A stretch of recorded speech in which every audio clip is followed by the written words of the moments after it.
бәріне сәлем. Бұл тез мультик. Бүгін сүйкімді із кесуші покемонның қызықты оқиғасын айтып беремін. Кеттік ендеше.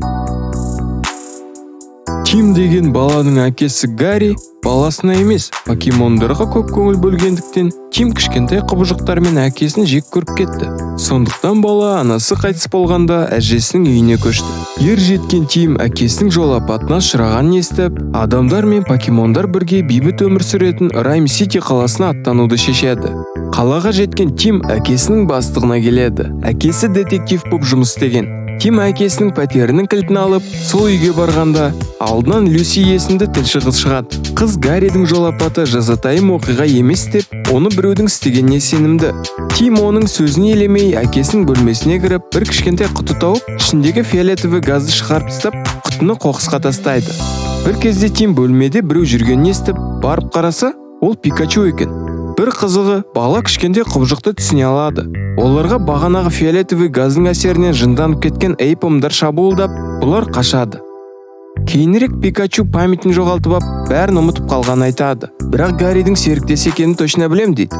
Тим әкесінің өлгенін айтқанда, Пикачу бұл мүмкін емес. Оның денесі табылған жоқ, және отчетта оның серіктесі де өлді деп жазылған. Бірақ мен тірімін ғой деп тіл қатады. Екеуі бағанағы құтыны алып ап, Люсиге ұшады. Қыз құтыны көре сап, ойбай, тық деп тыныш бір жерге апарып, Гарридің бір мәлімдеушісі болғанын айтып, соған жібереді. Олар әлгі мәлімдеуші мистер Маймды табады. Ол миммен, яғни ым-ишарамен жақын жерде сондай газды сататын адам бар екенін түсіндіреді. Екеуі покемондардың заңсыз төбелестері болатын жерге келгенде, бір жігіт, Пикачу, Гарри қайда деп сұрайды. Пикачу оның Чаризардын жеңіп, бетінде тыртық қалдырған екен. Жігіт реванш сұрайды. Сөйтіп, газ еске болған Чаризард Пикачуға шабуылын жасауда. Пикачу байқұс күшін қолдануды ұмытып қапты. Бір кезде Пикачу Чаризардтың басына шығып ап, тігідік шабады. Қарбаласта жігіт абайсызда құтыларды сындырып ап, покемондардың бәрі жынданып дүрбелең басталды.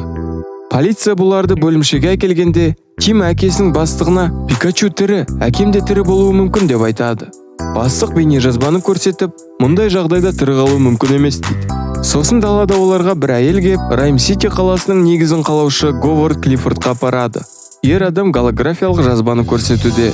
Жазбада Мьюту Пикачудың естеліктерін өшіріп, Гарриді алып кеткені көрінеді. Үміті оянған Тим мен Пикачу Люсимен кездеседі. Қыз Клиффорд компаниясы қаржыландыратын покемондар зертханасы бар екен айтады. Сондай-ақ тура сол Гарри жоғалып кеткен кезде, ол зертхананың жабылып қалғанын мәлімдейді. Олар сонда тез жетіп, фонариктермен жарқылдатып зерттей бастайды. Сосын оларға грининзиялар шабуылдап, олар қашып, қыздың Сайдак деген үйрегі кекіріп, олар ұшып кетеді. Бірақ бұл дәу зертханалық тортерларды оятып жіберіп, олар беті қолдарын жууға тұрғанда, сол жердің бәрі қирап, біздікілер суға құлайды. Содан Пикачу өлейін деп атқанда, бульбазаврлар Мьютуға апарып, Мөтекең оны оңай емдейді. Кейін Мьюту Гарриді алған Пикачудың өз екенін мәлімдеп жатқанда, оны тоқтартып, мәшинеге тығады. Пикачу қайғырып, апат болған жерге кеп, грининзиялардың жұлдызын тауып, Мөтекең солардан құтқарғысы келгенін түсінеді. Бірақ Говард оны бізге айтқан жоқ қой деп ойланып қалып, Пикачу сол Говекең кінәлі деген қорытындыға келеді. Сол мезетте Райм-Ситидің орталығында мейрам. Люси де кепті мұнаяққа.